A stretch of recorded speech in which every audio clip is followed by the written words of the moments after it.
Hello, this is Benitomo Kamimura from aps Academy.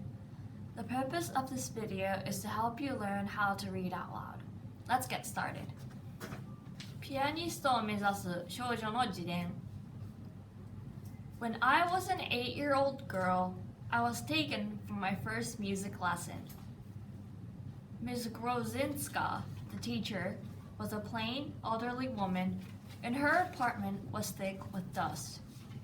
But in the corner stood a magnificent grand piano, and when Ms. Grozinska sat down to play a simple melody for me, I was amazed to hear such beauty come from under her fingers.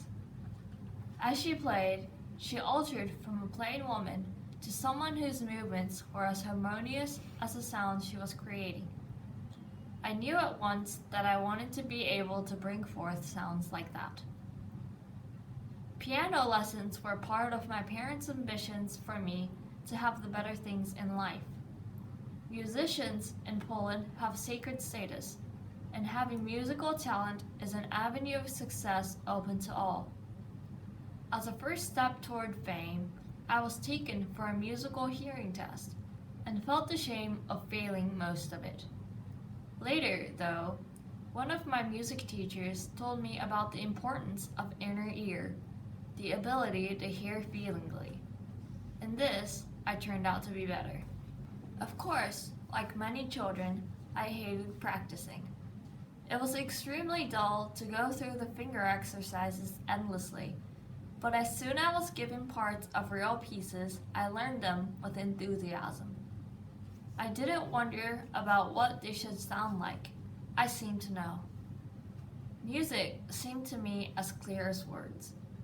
At the end of 12 months of lessons, Ms. Grozinska said to me, "Eva, you have talent." It was decided at once that I should train as a professional pianist, and I immediately entered Krakow Music School.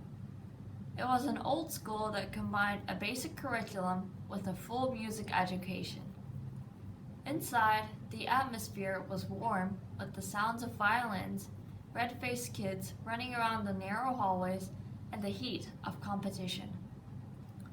We wore a uniform which hid social inequalities, but the degree of everyone's talent was judged constantly.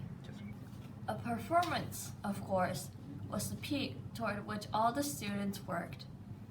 At the end of my first year at music school, I gave my first public performance, and I approached it with all the calmness of inexperience. When it was time to play, I felt such joy that I knew nothing could go wrong.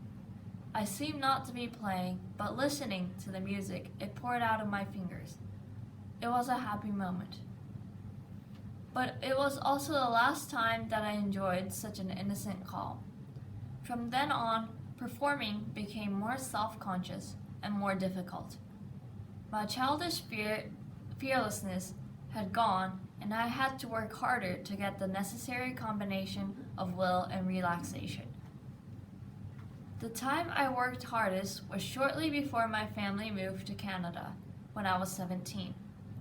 Usually, the school resisted making stars of us, but they decided to make an exception to their policy and allowed me to give a whole concert by myself. This was a frightening idea, to get through many pieces without losing my nerve, and I practiced until my fingers hurt. I practiced to make absolutely sure that I wouldn't shame myself. I practiced until my teacher told me to slow down. I was more terrified than I had ever been as I sat backstage waiting to go on, and I got through the program not in that simple joy of my first performance, but through powerful focusing of mind and will. Afterward, though, I had my full reward. My friends were particularly generous with praise, and most exciting of all, my classmate's elder pianist brother came to tell me how well I'd done and kissed me in an unmistakably adult way. For one glorious moment, music, admiration, and romance all came together, just like they're supposed to.